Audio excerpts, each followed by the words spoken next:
आइए दोस्तों, आइए स्पेशल सिद्धार्थ अकेडमी में स्वागत है। आज एक नया चैप्टर लेके आए हैं, भारत का भूगोल। तो आइए इसमें देखते हैं दक्षिण एवं मध्य भारत की पर्वत श्रेणियां एवं पहाड़ियां। एक पास से हम वीडियो डाल रहे हैं लगातार। इससे ये होता है कि सिविल सर्विसेज में या एमपीपीसीएस में या फिर जो उत्तर प्रदेश लोक सेवा आयोग होता है या मध्य प्रदेश, झारखंड या बिहार बीपीएससी, इन चैप्टरों से हमेशा क्वेश्चन 3 से 5 या 8 क्वेश्चन हमेशा मिलता रहता है। और जब वह हम वर्ल्ड जियोग्राफी यानी विश्व का भूगोल डालेंगे इसके बाद, और अब साथ में ही पर्यावरण का भी स्टार्ट करना बहुत ज़रूरी है, क्योंकि पर्यावरण बहुत बदल गया है, तो इसलिए उसको डालना ज़रूरी है। तो आप वीडियो पे हमेशा हमारे बने रहें, ताकि जैसे कि हम नया कोई वीडियो डालें तो आप तक सबसे पहले पहुँचें।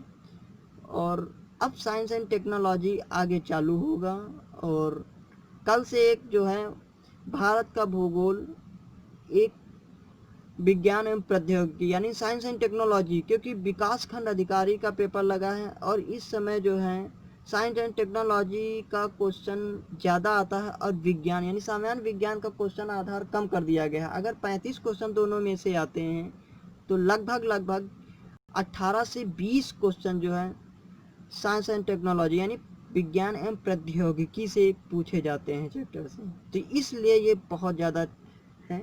उसके बाद सामान्य विज्ञान। तो आइए स्टार्ट करते हैं। तो वीडियो को सब्सक्राइब, लाइक और शेयर ज़रूर कर दीजिए। तो आइए स्टार्ट करते हैं। भारत के बृहद क्षेत्रफल में प्रायद्वीपीय पठार एक मेज की आकृति वाला स्थल है। कौन सी आकृति वाला है? मेज की आकृति वाला है। कौन है? प्रायद्वीपीय पठार है। ठीक, आगे। जो क्रिस्टलीय, आग्नेय तथा रूपांतरित शैलों से बना है। तो प्रायद्वीपीय पठार कौन सी शैलों से बना है? तो क्रिस्टलीय, आग्नेय या रूपांतरित शैलों से बना है। क्या बना है? प्रायद्वीपीय पठार बना है। बहुत आसानी से क्वेश्चन कर सकते हैं इसको। प्रायद्वीपीय भाग में गोंडवाना भूमि के टूटने एवं अफवाह के कारण बना प्राचीनतम भूभाग है। जो प्रायद्वीपीय भाग है वो मेरे दक्षिण में है भारत के। ठीक, जो तमिलनाडु वगैरह हैं ये सब प्रायद्वीपीय भाग के क्षेत्र हैं। वो जो है सबसे पुराना क्षेत्र कहा गया है। ठीक, तो प्राचीनतम भूभाग हो गया है वहाँ पे। इसी पठारी भाग में चौड़ी तथा छिछली घाटियाँ, गोलाकार पहाड़ियाँ हैं।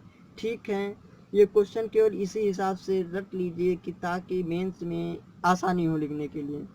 इस पठार के दो मुख्य भाग हैं, मध्य उच्च भूमि तथा दक्कन का पठार। ठीक, कौन? मध्य उच्च भूमि तथा दक्कन का पठार। नर्मदा नदी के उत्तर में प्रायद्वीपीय पठार का वह भाग है जो मालवा पठार के अधिकतर भागों पर फैला है। ये क्वेश्चन बहुत इंपॉर्टेंट है कि नर्मदा नदी के उत्तर में कौन सा पठार? प्रायद्वीपीय पठार का भाग फैला है। तो ये ज़्यादा इंपॉर्टेंट है। मालवा पठार के अधिकतर भागों पर फैला हुआ है, तो ये बहुत ज़्यादा इंपॉर्टेंट होने वाला क्वेश्चन है। ठीक, उसे मध्य उच्च भूमि के नाम से जाना जाता है। विंध्य श्रृंखला दक्षिण में मध्य उच्च भूमि तथा उत्तर पश्चिम में अरावली से घिरी है। अरावली श्रेणी गुजरात की पालनपुर से लेकर राजस्थान एवं हरियाणा से होकर दिल्ली तक लगभग 800 किलोमीटर की लंबाई में फैली है। तो ये क्वेश्चन बहुत इम्पोर्टेंट है कि अरावली वाली जो शैली है वो कितने राज्यों से होकर फैली हुई है, होकर जाती गुजरती है। तो आपका गुजरात हो गया, राजस्थान हो गया, हरियाणा हो गया, दिल्ली, लगभग 800 किलोमीटर। ये याद कर लीजिए, 800 किलोमीटर। ये बहुत ज़्यादा इम्पोर्टेंट है।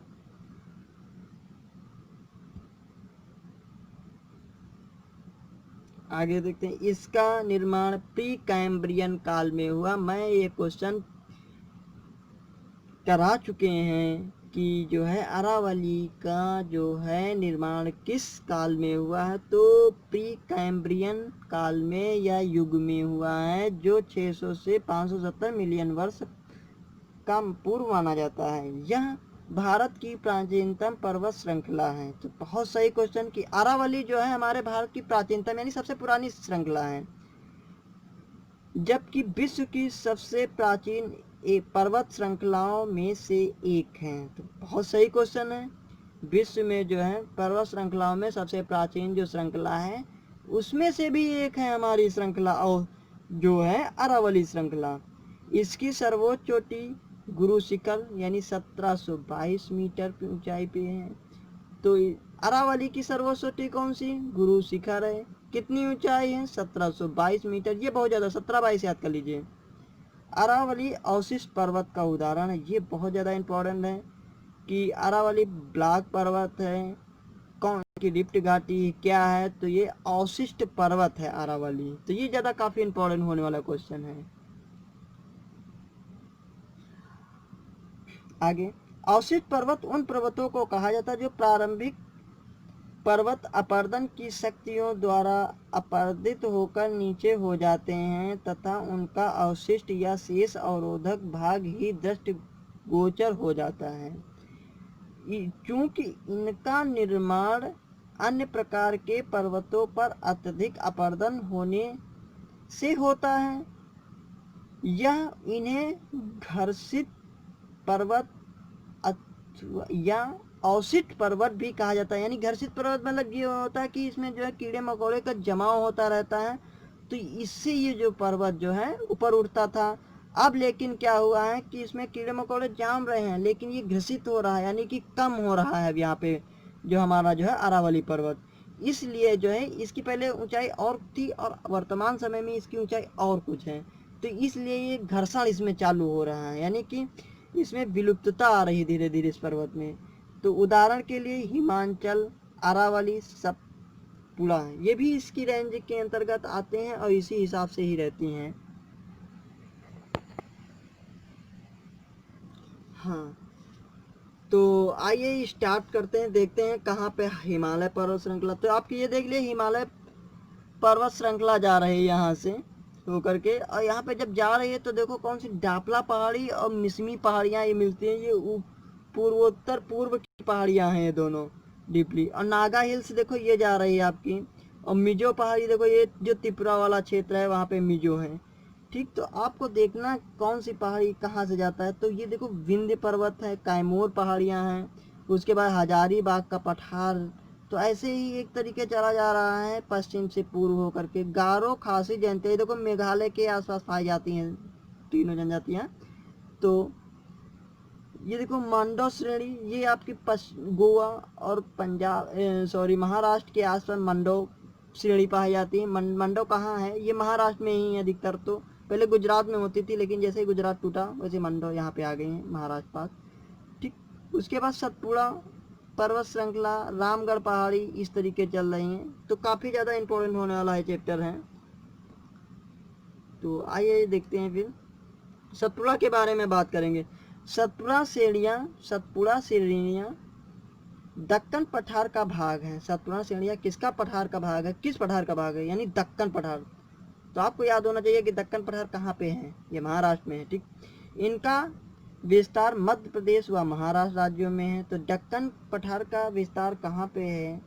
मध्य प्रदेश, महाराष्ट्र। इन श्रेणियों के उत्तरी भाग पर नर्मदा नदी तथा दक्षिणी भाग पर ताप्ती नदी। वेरी इंपॉर्टेंट क्वेश्चन कि जो है उत्तरी भाग में जो है सतपुड़ा की कौन सी नदी बहती है? तो आपकी नर्मदा नदी बहती है। और ये क्वेश्चन आ जाएगा कि सतपुड़ा श्रेणी के दक्षिण में कौन सी नदी बहती है? तो ताप्ती नदी बहती है। तो ये क्वेश्चन काफ़ी इंपॉर्टेंट है आपको देखने वाला। सतपुड़ा श्रेणियाँ इन दोनों नदियों के मध्य बहती हैं। तो नर्मदा और ताप्ती नदियों के बीच कौन सी श्रेणी है निकली हुई? तो सतपुड़ा श्रेणी निकली हुई है। ये भी क्वेश्चन। अजंता श्रेणी महाराष्ट्र राज्य के औरंगाबाद में स्थित है। ये क्वेश्चन ज़्यादा इंपॉर्टेंट है। ये और कोई राज्य में नहीं गई है अजंता श्रेणी, सिर्फ महाराष्ट्र में है। अकेली ऐसी है श्रेणी भारत की जो मान लो एक लगभग जो सिर्फ औरंगाबाद में ही स्थित है और किसी भी अन्य राज्य में गए ही नहीं है। तो ये बहुत एक अलग क्वेश्चन बन के आया है। धूपगुड़ी धूपगढ़ चोटी सतपुड़ा श्रेणी की सबसे ऊंची चोटी है। यह पचमढ़ी में स्थित। पचमढ़ी कहाँ पे है? आपका मध्य प्रदेश में है, इसलिए ज़्यादा दिक्कत नहीं होनी। पश्चिमी घाट को सह्याद्री के नाम से जाना जाता है। ये क्वेश्चन बन गया है कि सह्याद्री नाम से किसे जाना जाता है? तो पश्चिमी घाट को जाना जाता है। पश्चिमी घाट की औसत ऊंचाई लगभग 1200 मीटर है। पश्चिमी घाट की औसत ऊंचाई कितनी है? लगभग 1200 मीटर है। ये क्वेश्चन बहुत ज़्यादा होने वाला है। इसकी ऊंचाई पश्चिमी घाट की याद करने वाला कितनी है? 1200 मीटर है। ये ज़्यादा इंपॉर्टेंट है। केरल में इसे सव्य पर्वतम के नाम से जाना जाता है। यानी कि पश्चिमी घाट को केरल में किस नाम से जाना जाता है? यानी सर्व पर्वतम के नाम से जाना जाता है। पश्चिमी घाट की सबसे ऊंची चोटी केरल में स्थित है। बहुत ज़्यादा इंपॉर्टेंट है कि पश्चिमी घाट में जो है सबसे ऊंची चोटी किस राज्य में स्थित है? तो आपको केरल लगाना है। कौन सी लगाना है? केरल लगाना है। क्या है इसकी चोटी? सबसे ऊंची चोटी अनायमुडी चोटी है। कितनी इसकी ऊंचाई है? 2695 मीटर, यानी 2695 मीटर। अगला, पश्चिमी घाट के विस्तार दक्षिण क्षेत्र उत्तरी क्षेत्र की अपेक्षा अधिक है। यानी दक्षिण वाला क्षेत्र जो पश्चिमी घाट का है वो अधिक है और उत्तरी क्षेत्र वाला जो है वो कम है। ठीक है। पश्चिमी घाट का विस्तार पश्चिमी सागर के तट के समांतर गुजरात से लेकर तमिलनाडु तक लगभग 1500 किलोमीटर की ऊंचाई की लंबाई में उत्तर में तापी मुहाने से दक्षिण में कुमारी अंतरिक्ष तक पाया जाता है। ये नहीं याद करना है, ये याद करना। ये भ्रंशोत पर्वत हैं जिनका निर्माण स्थल के एक खंड के अरब सागर के अपसंवलन के कारण हुआ। इसका पश्चिमी ढाल तीव्र एवं खड़ा जबकि पूर्वी ढाल मंद एवं सीढ़ीनुमा। ये क्रमशः नीचा होता हुआ पठार है। अब ये याद कर लीजिए, 16 डिग्री उत्तरी अक्षांश तक पश्चिमी घाट मुख्यतः बेसाल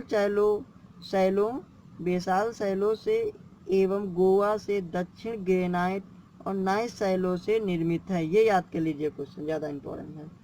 आगे क्वेश्चन ज़्यादा, ये तो बहुत ही ज़्यादा इंपॉर्टेंट है। नल्ला मलाई पहाड़ियाँ आंध्र प्रदेश के कृष्णा और पेन्नूर नदी के मध्य स्थित है। यानी कृष्णा और पेन्नूर नदी के बीच कौन सी पहाड़ियाँ हैं? नल्ला मलाई है। ये क्वेश्चन बहुत ज़्यादा इंपॉर्टेंट होने वाला है। ठीक है, आगे। यह पूर्वी घाट की पहाड़ी में पूर्वी तटीय मैदान के समानांतर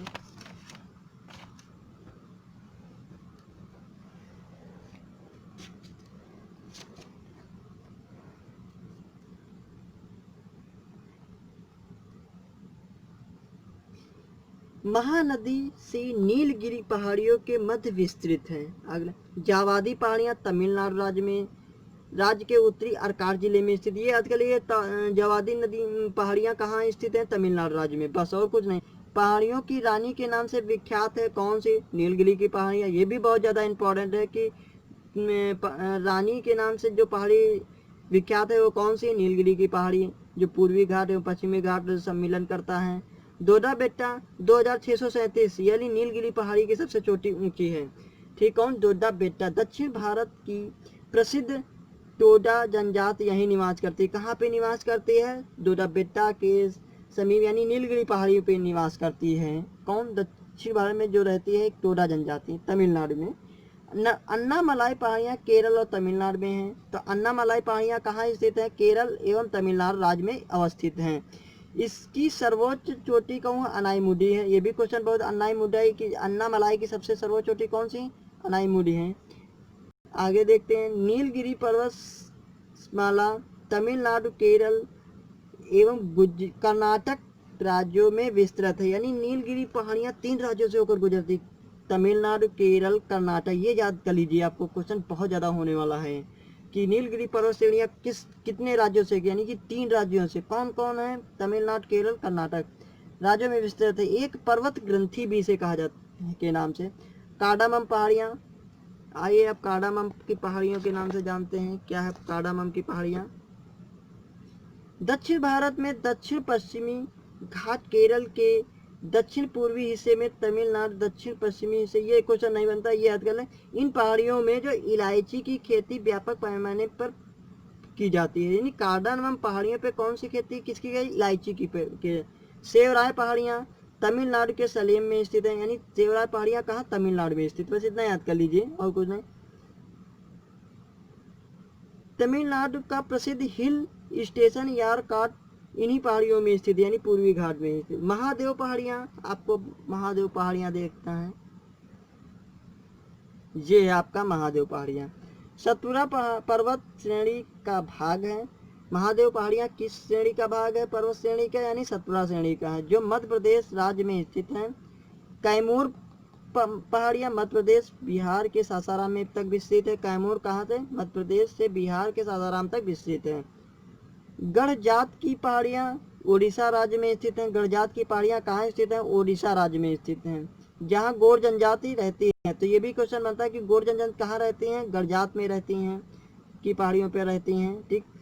बालाघाट श्रेणी, हरिश्चंद्र श्रेणी, सतमाला पहाड़ियाँ महाराष्ट्र राज्य में विस्तृत हैं। ये कहाँ पे, बालाघाट, हरिश्चंद्र, सतमाला पहाड़ियाँ कहाँ पे स्थित हैं, महाराष्ट्र राज्य में स्थित हैं। ये बहुत ज़्यादा इंपॉर्टेंट है, कई बार क्वेश्चन आ चुका है ये वाला। तीनों श्रेणियाँ पूछ के किस राज्य में बताता है।